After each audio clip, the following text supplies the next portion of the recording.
一直坐在暗处观察的聂怀桑起身走了出去，拨了一串号码。旺基哥，宪哥喝多了，但是我大哥找我有急事，我现在必须得去他公司一趟。你对方立刻会意了他的意思，不等他说完，便回应道：地址给我。听见对方的语气，先有的带着一丝急切，他微微一笑，抬头看着缀满繁星的夜空，发现今天居然是一轮满月。就在你家附近的别来无恙酒吧。省略1000字，脑补一下吧。确实发不出来。魏无羡又站起身，倚在窗口，单手托着腮，盯着刚刚那辆车停留的位置，心想蓝湛一路欲言又止的，到底想和我说什么？他是不是也看出来聂怀桑这孙子是故意的？他会不会觉得我……倚在窗口胡思乱想好一阵，江城才开车回来。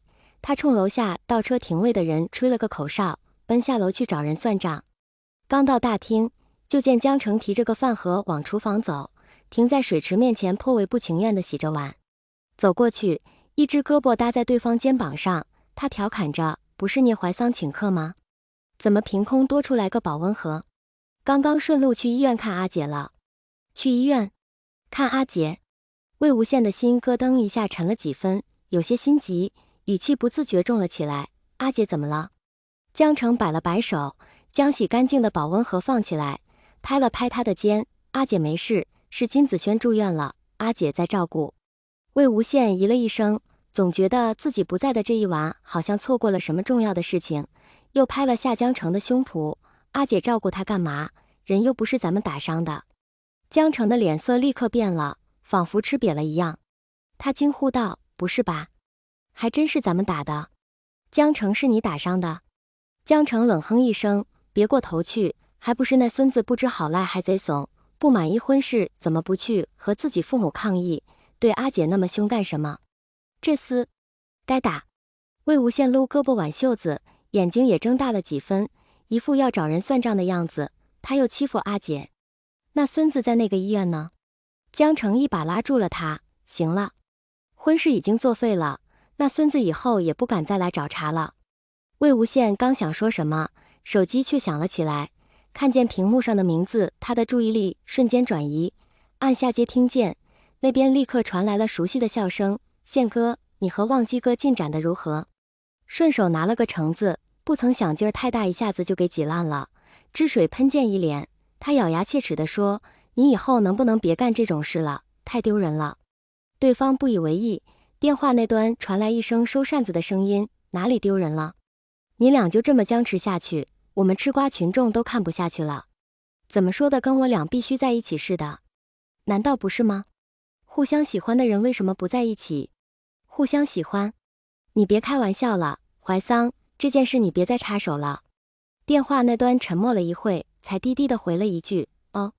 挂断电话，聂怀桑怎么想怎么觉得不对劲，心道：我都已经助攻到这份上了，怎么他俩还这么不上道？究竟是什么样的误会？这都一起过夜了，却还没解开。不都说床头吵架床尾和吗？沉思了几分钟，他又打电话给另一位当事人：旺基哥，你和宪哥怎么了？又吵架了？没有。聂怀桑用食指搔了搔下巴：那不对呀，你是不是又凶人家了？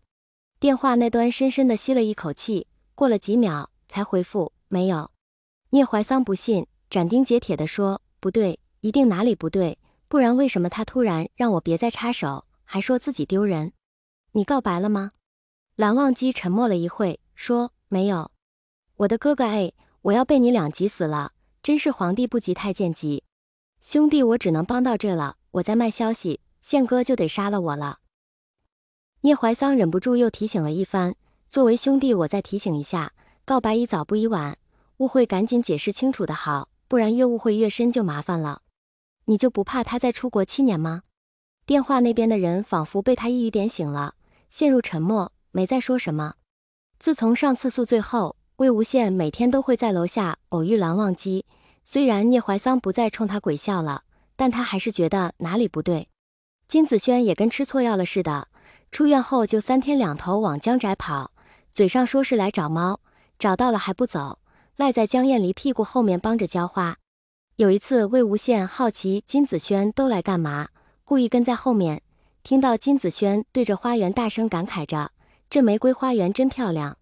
江燕离轻咳一声，柔声道：“这是月季。”金子轩，金夫人看出来江城这一嫁反倒给两人打出来了感情，约江丰棉一家到金宅做客，一顿饭吃的跟相亲似的。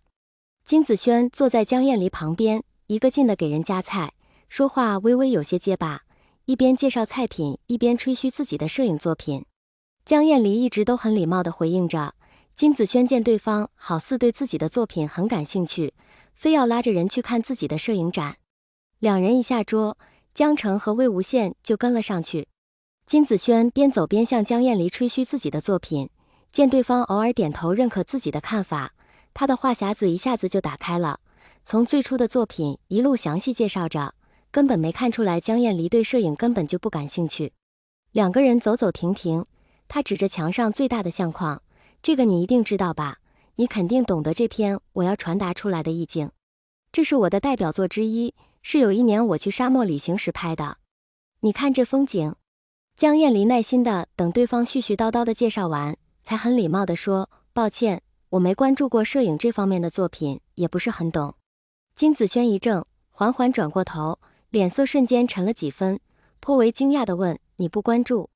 江燕离温柔的笑着，用十分认可的眼神看着他。不过今天见识到你的作品真的很棒。脸色一黑，他神色颇为不悦：“那你还来看我作品展？”江燕离尴尬的笑了笑，没再说话。两个人僵持了几秒，金子轩率先打破了沉默，也不知道是不是想通了，脸色瞬间恢复如初：“没关系，过几天我去日本拍摄，你可以看着我拍。你想学的话，我也可以教你，摄影很有意思，是很有意义的事情。”魏无羡见势头有些不对，一个箭步冲了上去，插嘴道：“孤男寡女的，你凭什么觉得我姐会和你一起去日本？”江澄将江燕离拉倒身后，脸色也颇为不善：“你小子是不是被我打糊涂了？你搞清楚不同意这门婚事的人是谁，别伤害了对方再给个甜枣。你以为你是谁？我姐凭什么和你这么暧昧不清？”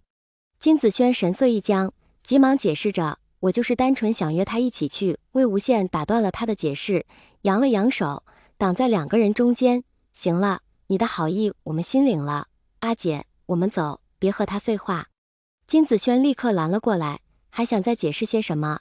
江小姐江燕离微微欠身，朝他点了下头，便和江澄魏无羡走了出去。